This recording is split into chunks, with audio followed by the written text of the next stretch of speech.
अस्सलामुअलैकुम and welcome in study corner. तो आज के इस वीडियो में हम डिस्कस करने वाले हैं कंपोनेंट्स ऑफ बिजनेस लेटर, जिसकी मैं आपको कुछ इजी टिप्स बताऊंगी जिससे आपको बिजनेस लेटर के जो कंपोनेंट्स हैं वो इजीली याद हो जाएंगे। तो वीडियो स्टार्ट करने से पहले like my video, subscribe my channel and press the bell icon button, ताकि इस तरह की जो भी वीडियोज़ हैं वो आप तक पहुँच जाए। तो आइए आज की वीडियो स्टार्ट करते हैं इंट्रोडक्शन के साथ कि बिजनेस लेटर किसे कहते हैं। The term business letters refers to any written communication that begin with a salutation and with a signature and whose content are professional in nature। तो जो बिज़नेस लेटर होता है, तो अब बिज़नेस लेटर के नेम से हमें पता चलता है कि वो लेटर्स जो हम प्रोफेशनली तौर पर यूज़ करते हैं बिज़नेस टू बिज़नेस के लिए, और जो है ऑफिस वर्क के लिए जो भी हम यूज़ करते हैं लेटर, उन्हें हम बिज़नेस लेटर कहते हैं। तो उनके वो हम इसे कहते हैं, इसे रेफ़र करते हैं कि वो रिटन कम्युनिकेशन जिसकी शुरुआत सैल्यूटेशन से हो। मैं आपको आगे चल के बताऊँगी सैल्यूटेशन किसे कहते हैं, और एंड जो है वो सिग्नेचर पे हो, और जिसका कंटेंट जो है पूरा, जो इसका स्ट्रक्चर है, पूरी जो इसकी बॉडी है वो प्रोफेशनल हो अपने नेचर में, उसे हम बिज़नेस लेटर कहते हैं। अब हम देखते हैं कि बिज़नेस लेटर हम कहाँ कहाँ यूज़ कर सकते हैं। अब business letter is a letter used for transferring message in professional way. जब हम कोई मैसेज अपना प्रोफेशनल वे में जब हमें ट्रांसफ़र करना होता है, तो तब हम क्या करते हैं कि बिज़नेस लेटर का यूज़ करते हैं। लाइक इंस्ट्रक्शन देने हो, किसी को रिक्वेस्ट करनी हो, ऑर्डर देना हो, कोई हमें क्वेरीज़ हो, हमें क्वेश्चनिंग के आंसर्स चाहिए हो, या फिर ऑफ़र लेटर्स हो, नोटिसेस हो, या फिर प्रमोशन करना हो किसी का, इस तरह के जो काम होते हैं उन्हें हम कहते हैं कि ये बिज़नेस लेटर के यूज़ होते हैं। It can be send between the organization whether it is intra और इंटर। ये जो लेटर होते हैं ना, ये हम ऑर्गेनाइजेशंस के बीच में इन्हें ट्रांसफ़र करते हैं, सेंड करते हैं ऑर्गेनाइजेशन टू ऑर्गेनाइजेशन। जिस तरह हमें किसी इदारे के लिए लिखनी है, या फिर हमने किसी ऑफिस वर्क के लिए लिखनी है, किसी को लेटर लिखना है, उसके लिए हम बिज़नेस लेटर को यूज़ करते हैं। The business letter has a specific format. Business letter का एक स्पेसिफिक फॉर्मेट होता है। जिस तरह हम दूसरा लेटर लिखते हैं, यूजुअल जो हम लिखते हैं उनसे जो है काफ़ी डिफरेंट होता है बिज़नेस लेटर का format. Each component of business letter play a crucial role. हर एक कंपोनेंट जो है बिज़नेस लेटर का, जो अभी हम आगे डिस्कस करेंगे, वो बहुत ही ज़्यादा इम्पॉर्टेंट रोल अदा करता है बिज़नेस लेटर के अंदर। उन सब का होना लाजमी है। उन सब में से अगर एक भी उसमें से मिसिंग होगा तो बिज़नेस लेटर कभी भी कंप्लीट नहीं होगा। तो आइए हम वो कंपोनेंट्स पढ़ते हैं कि वो कौन से कंपोनेंट्स हैं जिनसे बनकर, जिन्हें मिलाकर हम बिज़नेस लेटर को रेडी करते हैं। The business letter should be in a formal way. सबसे पहले तो हमें ये ख्याल रखना है कि बिज़नेस लेटर जो है वो हमारा फॉर्मल वे में होना चाहिए। And convey the content briefly and clearly, जिसमें सारा का सारा कंटेंट, सारी की सारी बॉडी हमारी, जिसमें ब्रीफली और क्लियरली हमने वहाँ पर लिखना है। Every business letter has 12 part. हर बिजनेस लेटर के 12 पार्ट होते हैं। Each part of a business letter has to follow some rule. हर एक पार्ट जो है उसके अंदर एक ना एक जो होता है, एक रूल होता है जिसे हमें फॉलो करना पड़ता है to maintain the business letter. उस बिजनेस लेटर को मेंटेन करने के लिए। Let's understand each part of business letter. आइए तो अब हम एक एक जो पार्ट है बिजनेस लेटर का, उसे हम डिस्कस करते हैं डिटेल में। सबसे पहला कंपोनेंट हमारा मोस्ट इम्पॉर्टेंट हेडिंग होता है। किसी भी वर्कआउट में जब हम कोई वर्कआउट करते हैं, कोई एप्लीकेशन लिखते हैं, कोई लेटर लिखते हैं, कोई ऐसा लिखते हैं, कोई स्पीच लिखते हैं, कोई प्रेजेंटेशन देते हैं, हर चीज़ में हमारा सबसे पहला जो काम होता है हेडिंग का होता है। हेडिंग होनी लाजमी है। तो सबसे पहला हमारा बिजनेस लेटर का कंपोनेंट है, या फिर पार्ट हम इसे कह लें heading. It is also known as letter head. Heading को हम सेकंड नाम लेटर हेड से भी जानते हैं। इट कंसिस्ट ऑफ, अब इसमें क्या क्या चीज़ें होती हैं हेडिंग में। सबसे पहले तो हमारा नेम होता है, नंबर होता है, फैक्स नंबर होता है राइटर का। किसका? राइटर का, जो ऐसे लिख रहा है। जिस तरह अगर मैं लिख रही हूँ या फिर आप लिख रहे हैं, जो भी लिख रहा है उसका जो है नंबर, उसका फैक्स नंबर और उसका नेम होना लाजमी है हेडिंग के अंदर। सम पीपल में यूज़ द एड्रेस और लोगो ऑफ द ऑर्गेनाइजेशन। कुछ लोग क्या करते हैं कि अपना एड्रेस और अपना लोगो जो होते हैं वो, या फिर ऑर्गेनाइजेशन का जो लोगो होता है वो भी उसमें इंक्लूड करते हैं। As the receiver need to know whose the sender is, this part of business letter play a significant role. ये हम क्यों करते हैं बेसिकली, हेडिंग हम क्यों डालते हैं, अपना नेम, नंबर, फैक्स नंबर या फिर हमारा एड्रेस, लोगो हम क्यों देते हैं? इसलिए कि जिसे हम ये लिख रहे हैं लेटर, उससे उस बंदे को पता होना चाहिए कि किसने मुझे जो है लेटर सेंड किया है। तो ये बहुत ज़्यादा इम्पॉर्टेंट और क्रूशियल रोल जो है या फिर सिग्निफिकेंट रोल जो है प्ले करता है किसी भी लेटर के अंदर। सेकंड हम आते हैं डेट के ऊपर। हेडिंग के बाद नंबर 2 पे हमारे पास आ जाता है date. Even though it seems to be simple, दिखने में तो ये डेट बहुत ज़्यादा सिंपल है कि डेट डाल दो या किसी में डेट डालो नहीं डालो, हम कहते हैं बहुत सिंपल बात है। The letter is incomplete without date. Date के बगैर बहुत ज़्यादा जो है इनकम्प्लीट हो जाता है हमारा लेटर। तो यहाँ से आप अंदाज़ा लगा सकते हैं कि किसी भी चीज़ में डेट का डालना कितना ज़रूरी है। So we need to write the date on the right hand side top corner. Top corner पे ऊपर पेज के या किसी भी जहाँ पर आप लिख रहे हैं अपनी एप्लीकेशन या फिर जो भी लेटर आप लिख रहे हैं बिजनेस लेटर, उसमें आपने क्या करना है, टॉप पर आपने राइट हैंड साइड पर आपने अपनी डेट लिखनी है। It helps the receiver to understand when it happened, if it is an incident और if it has a deadline to count the remaining days. तो इससे क्या होता है डेट से कि जो रिसीवर होता है, जो आपको रिसीव कर रहा है, उससे इस बात का पता चलता है कि कब ये, अगर आपका कोई इंसिडेंट हुआ है, कोई वाक़या हुआ है या फिर आप किसी चीज़ की कोई डेडलाइन दे रहे हैं, तो उससे काउंट डाउन करने में ही उससे क्या मदद मिलती है। तो इसलिए डेट जो है वो ज़्यादा इंपॉर्टेंट है। It is essential in this part of professional letter. ये प्रोफेशनल लेटर में बहुत ज़्यादा एसेंशियल पार्ट है of course for any letter. सिर्फ बिजनेस लेटर या प्रोफेशनल लेटर में नहीं, बल्कि जितने भी लेटर हैं उन सब में डेट का होना बहुत ज़्यादा लाजमी है। तो डेट जितनी सिंपल दिखनी है उतनी है नहीं, क्योंकि डेट के बगैर जो है हमारा कोई भी लेटर, कोई भी काम जो है वो इनकम्प्लीट हो जाता है। थर्ड हम देखते हैं रेफरेंस। अब डेट के बाद हमारे पास रेफरेंस आ जाता है। अब रेफरेंस क्या कहता है, it is imperative among all other part of professional letter. ये सारे पार्ट में से बहुत ज़्यादा इम्पेरेटिव है, मतलब कि बहुत ज़्यादा इंपॉर्टेंट है। Usually the department of an organization और लोगो ETC, जिसमें हम किसी भी डिपार्टमेंट या फिर किसी भी ऑर्गेनाइजेशन का कोई लोगो लगाते हैं। Can also be used as a reference, जिसको हम एज अ रेफरेंस के तौर पर यूज़ करते हैं। In some cases the letter number is also considered as a reference of formal letter. कभी कभी किन केसों में क्या होता है कि लेटर नंबर जो होता है उसे भी हम कंसिडर करते हैं एज अ रेफरेंस के तौर पर फॉर्मल लेटर में। तो रेफरेंस जो है वो हम यूज़ करते हैं फॉर्मल लेटर में, बहुत ज़्यादा इंपॉर्टेंट पार्ट है फॉर्मल लेटर का। फिफ्थ पर हम आ जाते हैं the inside address. Inside address क्या होता है, as all the part of formal letter important, the address component is quite remarkable. जिस तरह सारे फॉर्मल लेटर में जितने भी पार्ट्स हमने पढ़े वो इम्पॉर्टेंट है, इसी तरीके से इनसाइड एड्रेस भी जो है वो बहुत ज़्यादा इम्पॉर्टेंट हमारा पार्ट है। We need to write on the left side of the formal letter. Formal letter में जब हम लिखते हैं तो जो हम एड्रेस लिखते हैं वो हम लेफ़्ट साइड पर लिखते हैं, क्योंकि राइट साइड पर हमने प्रीवियस पढ़ा कि राइट साइड पर हम लोग डेट लिखते हैं, तो इसी तरीके से लेफ़्ट साइड पर हम अब क्या करते हैं, अपना एड्रेस लिखते हैं। It include name, address, content number, postal code, designation ETC। ये सब चीज़ें जो हैं इनसाइड एड्रेस में इंक्लूड हो जाती हैं। तो इनसाइड एड्रेस में हम ये सब चीज़ें लिखते हैं। ये था हमारा इनसाइड एड्रेस। अब हम आते हैं सब्जेक्ट पर, the most and vital component of business letter. Another vital component of business letter is the subject. Subject जो है सबसे ज़्यादा जो है हमारे पास इम्पोर्टेंट कंटेंट है, यहाँ पर इम्पोर्टेंट पार्ट कह दें किसी भी चीज़ का। It refers to the reason for the writing a letter to the recipient. इसमें हम क्या करते हैं कि अपना जो रीज़न है उसे लिखते हैं, जो बॉडी होती है जिसे हम बॉडी कहते हैं। इस तरह सब्जेक्ट में क्या होता है कि सब्जेक्ट जो होता है वो 1 लाइन और 2 लाइन का जो है उस पर कंसिस्ट होता है। सब्जेक्ट के अंदर अपना रीज़न लिखते हैं, जस्ट इसमें हम अपना रीज़न लिखते हैं और कोई बात नहीं करते, जस्ट हमें अपना इसमें रीज़न लिखते हैं। The subject should be like a brief statement. इसमें एक ब्रीफ, एक छोटी सी स्टेटमेंट होती है, specific to the point, eye catchy, understandable and straightforward, जिसमें जो है हम पॉइंट टू पॉइंट जो है अपना कुछ कीवर्ड लिख देते हैं, जिससे जो पढ़ने वाला है उसे समझ आ जाए कि हमने किस लिए जो है ये हम लेटर लिख रहे हैं। तो सब्जेक्ट जो है बहुत ज़्यादा इंपॉर्टेंट पार्ट है।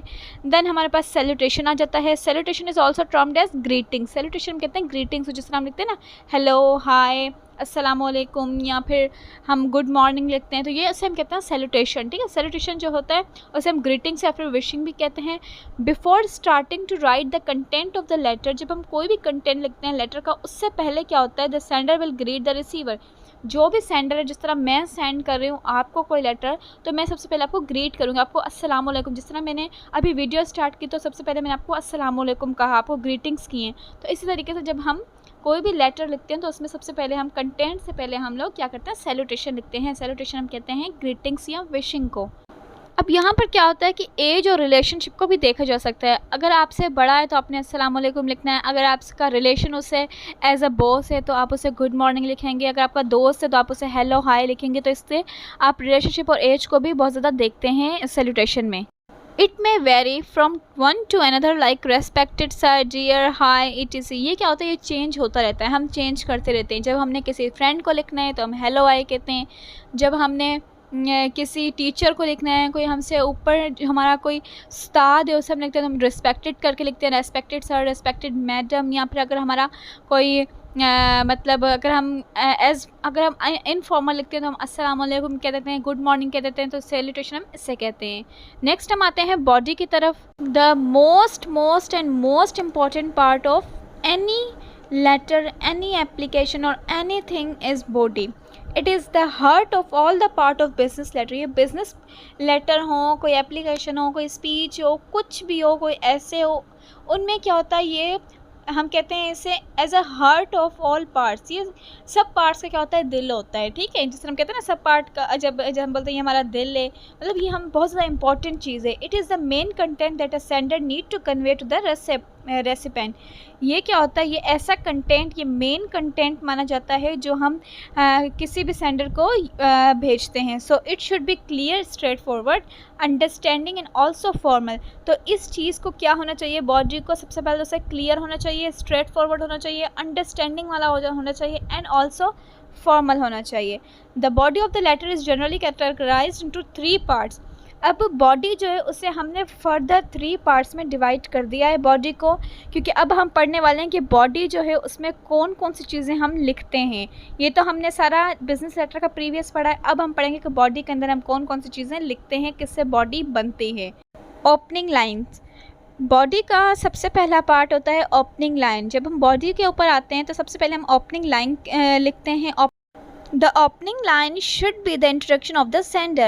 If new and formal greeting and wishes will be there in the first paragraph. अब opening line में क्या होता है यूजुअली कि हम जो सेंडर को हम क्या करते हैं, जिसे हम भेज रहे हैं अपना लेटर, उस पर हम ग्रीटिंग या फिर विशेस जिस तरह होती हैं वो हम लिखते हैं। जिस तरह हम कोई लेटर लिखते हैं ना कि हम उसमें बोलते हैं I hope you, I am fine here, I hope you are fine there. इस तरह जिस तरह हम लिखते हैं ना, तो इस तरह क्या होता है कि हम जो है ओपनिंग लाइन में जो है ग्रीटिंग्स वगैरह जो है शुरू करते हैं इंट्रोडक्शन के तौर पर। देन हमारे पास मेन कंटेंट आ जाता है, फिर हम उसमें मेन अपनी बात लिखते हैं कि हम क्या कहना चाह रहे हैं। The sender should write the actual message clearly in formal way. Formal way में क्लियरली मैसेज जो है हमने वहाँ पर लिखना होता है। It should be the main point that need to be convey to the recipient. तो ये क्या होता है, ये मेन पार्ट होता है जिसे हमें ज़रूरत होती है उसको कन्वे करने के लिए। The message should be proper and complete. और हमने क्या करना चाहिए कि हमें एक प्रॉपर और एक कंप्लीट मैसेज जो हमने कन्वे करना है। तो ये हमारी सेकंड थी मेन कंटेंट। नेक्स्ट हम लास्ट पे आते हैं, जो हमारा बॉडी पार्ट का लास्ट जो है पार्ट है क्लोजिंग पार्ट। तो क्लोजिंग पार्ट क्या होता है, जहाँ पे हम अपना बॉडी को बंद करते हैं, क्लोज करते हैं। It is the ending part of the body. ये बॉडी का एंडिंग पार्ट है। यहाँ पे याद रखें कि ये बॉडी का एंड पार्ट है। हम बॉडी के बारे में पढ़ रहे हैं, लेटर का एंड नहीं है, सिर्फ बॉडी का एंड पार्ट है।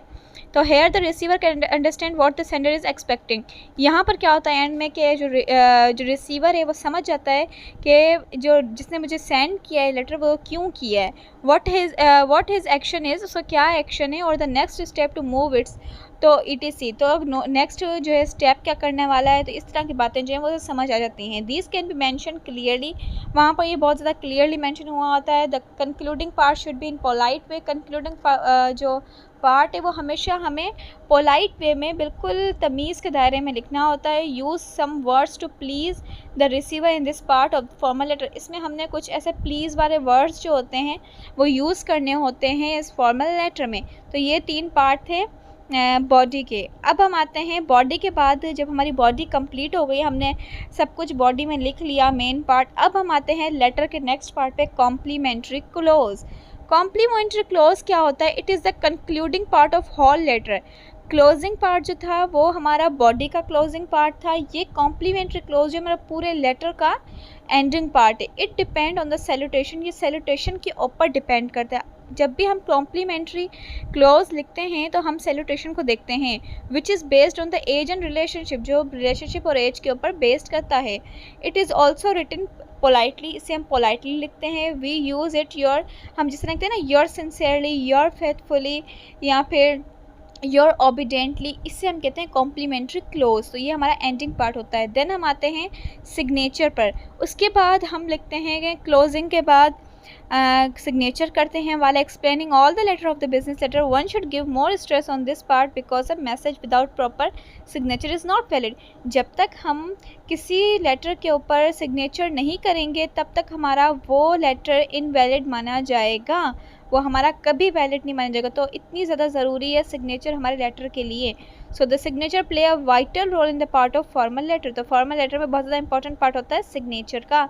इट इंक्लूड, इसमें क्या क्या होता है, हमारा नेम, कॉन्टैक्ट एंड डेजिग्नेशन। अब सिग्नेचर तो आप समझ रहे होंगे कि सिग्नेचर हम कहते हैं कि जो हम अपनी साइन करते हैं, सिग्नेचर करते हैं, तो आप बिल्कुल सही समझ रहे हैं, सिग्नेचर हम उससे ही कहते हैं। लेकिन सिग्नेचर जो है, अब हम अगर हम अपना माइक्रोसॉफ्ट वर्ड में या फिर हम अब किसी को मेल कर रहे हैं कोई लेटर, तो हम कंप्यूटर में किस तरह सिग्नेचर कर सकते हैं? तो इस अल्टरनेट को करने के लिए हमारे पास ये है कि हम वहाँ पर अपना नेम, कॉन्टैक्ट नंबर और डेजिग्नेशन जो है वो हम ऐड करते हैं, तो हमारी सिग्नेचर जो है वो वहाँ पर कंप्लीट हो जाती है। We should note that the surname is also essential. यहाँ पर हमारा सरनेम जो है वो भी बहुत ज़्यादा इसेंशियल होता है। तो सिग्नेचर जो है वो बहुत ज़्यादा इसेंशियल पार्ट अदा करती है हमारे लेटर में। देन हमारे पास इनक्लोजर आ जाता है। It is a part of formal letter, ये भी फॉर्मल लेटर का एक पार्ट होता है। That may or may not exist for all business letter, ये ज़्यादा ज़रूरी नहीं है, ये ऑप्शनल होता है, आप दे भी सकते हैं और नहीं भी दे सकते। It is a process of enclosing the required document, ये सिर्फ इसलिए होता है कि आपने जितने भी डॉक्यूमेंट अगर लगाए हैं किसी भी लेटर के साथ, तो उसे जो है इनक्लोज करने के लिए। In the case of application, अगर हम किसी को एप्लीकेशन दे रहे हैं, इनवॉइसेस, रजिस्ट्रेशन, ऑफिस लेटर हो, किसी कोई भी चीज़ हो, the sender need to attach the document to the business letter. तो इस बिजनेस, जिस तरह अगर मैंने CV देनी है कहीं पर जॉब के लिए, तो मैं क्या करूँगी, उसके साथ अपना जो है CV, जो डॉक्यूमेंट्स वगैरह हैं, मार्कशीट्स वगैरह, वो मैं अटैच करूँगी। तो इन चीज़ों को हम इनक्लोजर कहते हैं, ठीक है। It is applicable for both soft copy and hard copy, ये सॉफ्ट और हार्ड कॉपी दोनों में ज़रूरी होती हैं। तो इनक्लोजर जो है बहुत ज़्यादा इंपॉर्टेंट पार्ट होता है, लेकिन ये ज़रूरी नहीं है कि आप हर किसी में दो फॉर्मल लेटर में, क्योंकि फॉर्मल लेटर जो है वो अपने अपने टाइप के होते हैं। तो जहाँ पर नीडेड होता है वहाँ पर हम देते हैं, और जहाँ पर नीड नहीं होती तो वहाँ पर हम यूज़ नहीं करते हैं। नेक्स्ट हम आते हैं कॉपी सर्कुलेशन पर। कॉपी सर्कुलेशन क्या है? ये भी एक ऑप्शनल है, आप यूज़ कर भी सकते हैं, नहीं भी यूज़ कर सकते, लेकिन हम यहाँ पर इसका ओवरव्यू देख लेते हैं कि एक कॉपी सर्कुलेशन किसे कहते हैं। It is use to send to one or more रिसेप्ट, अगर हम एक से ज़्यादा जो है रिसेप्ट को भेज रहे हैं, अगर मैं मैंने एक ही लेटर जो है वो दो तीन बंदों को भेज रही हूँ, तो मैं क्या करूँगी, ये यूज़ करूँगी। It is mention in the letter with the notation, ये लेटर में C.C के नाम से कैपिटल लेटर में शो होता है, तो जो रिसीवर होता है उसे पता चल जाता है कि ये कॉपी सर्कुलेशन है। It helps to convey the same message to multiple receiver, इसका काम क्या होता है कि अगर मैं ये वो यूज़ करते हैं जो एक ही लेटर को मल्टीपल लोगों तक पहुंचाते हैं, वो ये यूज़ करते हैं, वरना जो है ये ऑप्शनल होता है।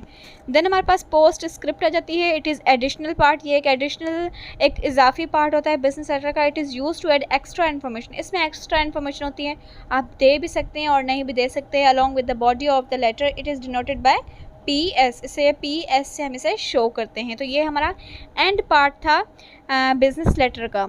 अब आप देख सकते हैं कि बिज़नेस लेटर मैंने आपको बताया, ये पढ़ने में थोड़ा डिफ़िकल्ट इसलिए लग रहा है, आपको इतनी ज़्यादा चीज़ें लग रही हैं क्योंकि हमने जस्ट पढ़ी हैं। जब हम इसका फॉर्मेट यूज़ करेंगे, अगर हम लिखने पर आएंगे, तो ये लिखना सिर्फ एक पेज का काम है। तो आप जो है इसे यूज़ करके, इन स्टेप्स को फॉलो करके, आप जो है एक एक्सीलेंट बिजनेस लेटर आप लिख सकते हैं, ठीक है।